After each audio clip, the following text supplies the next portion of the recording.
같이 묵도하심으로 3일 예배와 중보 기도 모임 주님 앞에 드리시겠습니다.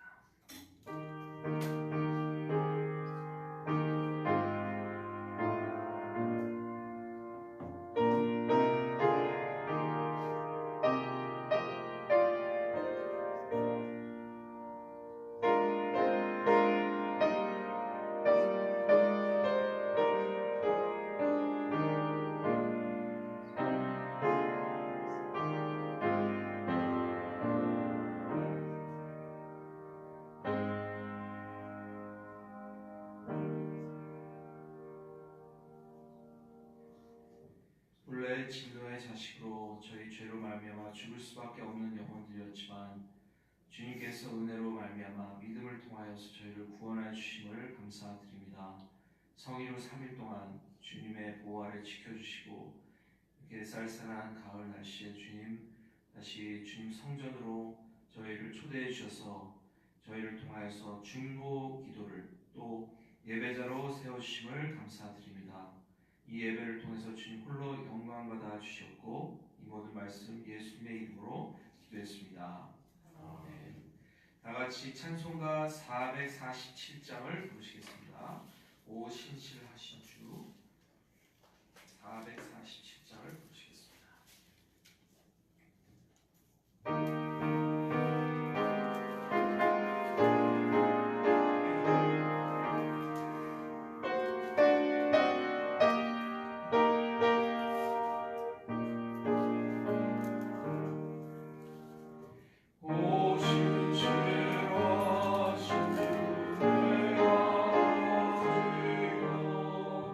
늘 함께 계시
1장 17절에서 21절입니다. 우리가 이제 전체를 다 읽어야 되는 시간이 없으니까 17절부터 21절 신약성경 1페이지에 나와 있습니다.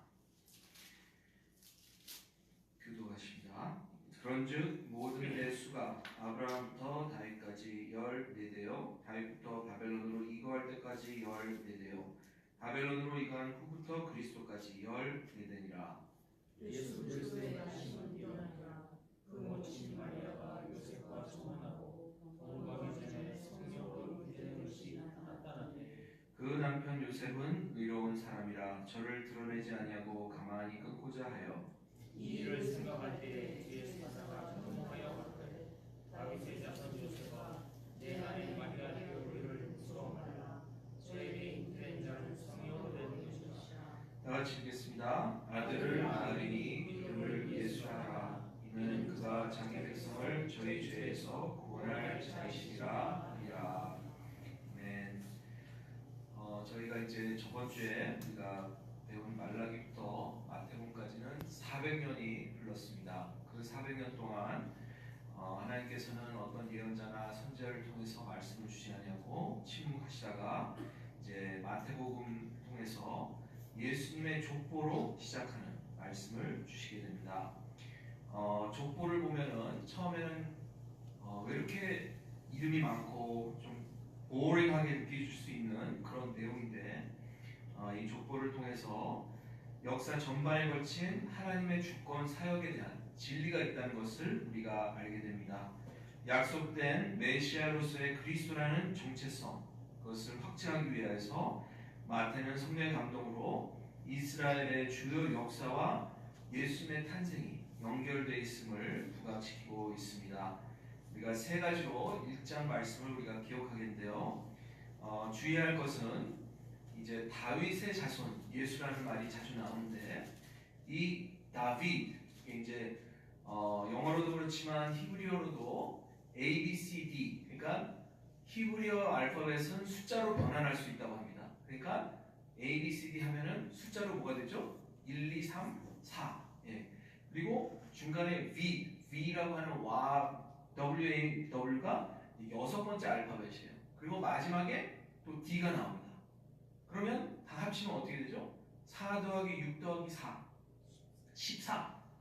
그러니까 이제 14대니라 세대가 14세대, 14세대, 14세대, 14세대 이렇게 해가지고 아브라함부터 예수님까지, 아브라함부터 다윗까지 14세대, 다윗부터 바벨론으로 이제 포로 생활 때까지 또 14세대 갔다 와서 또 예수님까지 14세대라는 또 심오한 그런 다윗의 이름을 통해서 본 그런 또 연결성이 있다는 것을 알게 됩니다.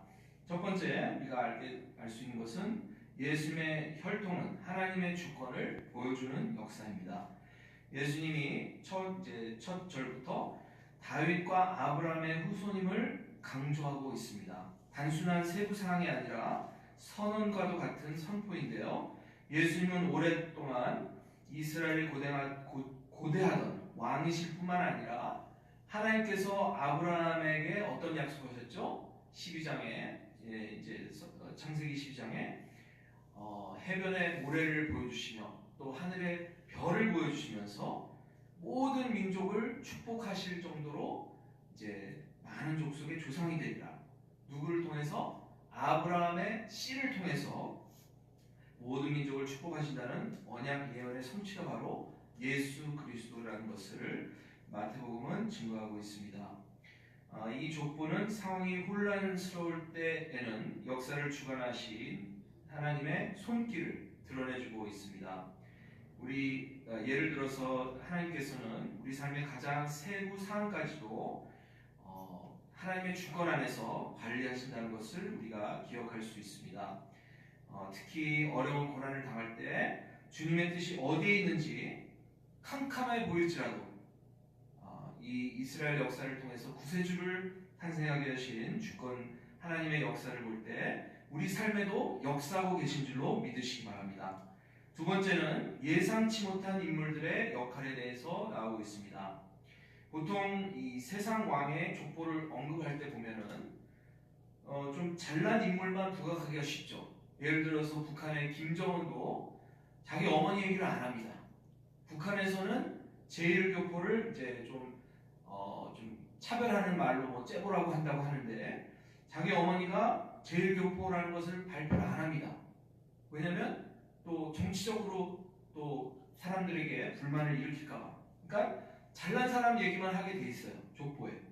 그러나 마태복음에는 어떻게 보면 문화적인 그런 규범, 이런 생활을 한 사람도 예수님의 족보에 있네 라고 생각할 수 있는 인물들이 특히 여인의 그런 모델로 많이 등장합니다. 5명의 여인이 나오는데요. 4명이죠. 마리아까지 5명인데 다말, 라합, 룻, 바세바. 다말은 어떤 인물이었습니까? 유다가 이제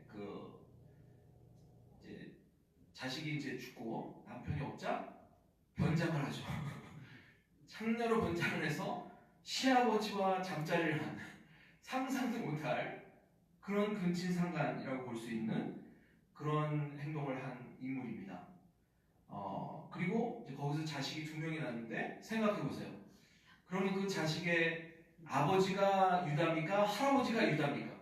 같은 인물이에요. 그러니까 너무 헷갈리는 그런 족보인데 그 다말의 언급이 나오는 것입니다. 그 유다의 혈통으로 다윗이 나왔기 때문에. 또 라합은 어떤 사람이죠? 몸을 파는 기생입니다. 물론 믿음이 있어서 여리고성을 무너뜨리는 데 핵심적인 그런 믿음을 보여준 라합이긴 하지만 직업이 창녀예요. 기생이라는 것은 몸을 파는 여자를 의미합니다. 또 모압 여인, 또 이제 모압 여인, 모압이라는 족속도 롯의 2딸을 통해서 태어난 족속 아닙니까? 그렇지만 이 모압 여성인 믿음을 가졌던 이방인 룻 보아스와 결혼을 해서 또 그 혈통을 이어갔고, 또 여기 이름은 언급이 되지 않았지만 우리아의 아내라고 표현하고 있습니다. 우리아의 아내가 바세바죠. 다윗의 7개, 8개, 6개 계명을 어기는 데에 희생양이 될 수 있다고 할 수 있는 바세바. 복잡하고 어떻게 보면 드러내고 싶지 않은 그런 과거를 가진 예상치 못한 인물들이었습니다. 남자들은 또 어떻습니까? 남자들도 별로 그렇게 훌륭한 사람들이 많이 없어요. 아브라함 물론 믿음의 조상이긴 하지만 아브라함도 사례를 내 시스터다 하고 자기 목숨을 구제하기 위해서 바로 왕 앞에서 거짓말을 한 2번의 사건이 있었습니다. 그리고 야곱은 이름 자체가 heel grabber라는 뜻이에요. 뒤꿈치를 붙잡는다. 즉 사기꾼이라는 뜻입니다. 형을 속였죠. 삼촌도 속였죠. 많은 실수를 한 사람이고, 다윗도 간음죄로 인하여서 가족이 풍지박산이 나면서 자식들끼리 강간하며 살인하는데 원인 제공을 했고, 솔로몬은 수많은 왕비와 첩을 둔 삼천 국녀 의자왕이 부끄러워할 그러한 삶을 산 왕이었습니다. 므낫세 왕은 더 심했고요. 하지만 이들 모두 하나님께서는 예수님의 혈통의 일부로 역사적으로 사용했다는 것을 우리가 볼 수 있습니다. 다시 말해서 배경이나 죄에 상관없이 하나님의 은혜가 모든 사람에게 미쳤다는 것을 보여주는 것입니다. 스테인글라스의 창문을 보시면 다 완벽하고 잘생긴 유리조각으로 되어 있지 않죠. 깨진 유리조각 하나하나가 모여서 아름다운 색상과 작품을 만들어냈듯이 하나님께서는 깨어진 삶이라 할지라도 취하셔서 주의 영광을 위해서 사용하시는 줄 믿으시기 바랍니다. 우리의 과거 역사가 어땠던 간에 상관없이 앞으로 우리가 믿음을 가지고 미래에 남길 레거시, 유산은 믿음으로 만들 기회가 그리스도를 통하여서 우리에게 주어진 줄을 믿으시기 바랍니다. 세 번째는 요셉의 순종을 우리가 본받아야 된다는 것입니다. 마지막에 이제 보면은 요셉과 야코나 마리아가 성령으로 성육신하여 잉태했는데 그 사실을 요셉은 잘 모르고 있었어요. 그래서 임신했다는 얘기만 듣고 조용히 이제 관계를 끊을 이혼할 계획에 갖고 있었던 요셉이었는데 밤새 이제 천사의 명령, 마리아를 아내로 삼고 아들이 태어날 것이고 예수라 하라, 또 임마누엘이라 부를 것이다 라고 하면서 말씀을 주시죠. 평판을 훼손당하면서 인생의 낙오자로 찍힐 그런 갈림길에 직면한 그런 사람이었다고 우리가 볼 수 있습니다. 요셉은 우리 인생의 퍼즐 조각이 다 맞춰지지 않은 그림과 같은 그러한 캄캄하게 보일지라도 그럼에도 불구하고 순종해야 한다는 중요성을 가르쳐주고 있습니다. 미식적 축구 선수 중에 마이클 빅이라는 선수가 있었습니다. 그런데 이 선수의 취미는 좀 잔인해요. 개들을 사육을 해서 개들끼리 개싸움을 벌이는 것을 운영하는 그런 좀 악한 취미가 있었는데, 또 미국은 또 개라고 하면 굉장히 또 그런 문화잖아요. 예, 아끼고. 그런데 그런 개들을 서로 싸움을 시켜서 물어 죽이게 하는 아주 잔인한 그런 취미를 가졌는데, 그 혐의로 유죄 판결을 받고 유명한 스포츠맨이 대중의 경멸 대상이 됐고 재정적 파탄을 겪었는데, 이러한 힘든 시기에 그는 크리스찬이면서 미식축구 코치인 토니 던지라는 분을 만나게 됩니다. 그래서 그가 이제 기도로 이끌면서 그의 삶을 재건하도록 도왔고, 그렇지만 그 마이클 빅의 그런 일그러진 평판이 바뀌어지기가 쉽지 않았다고 합니다.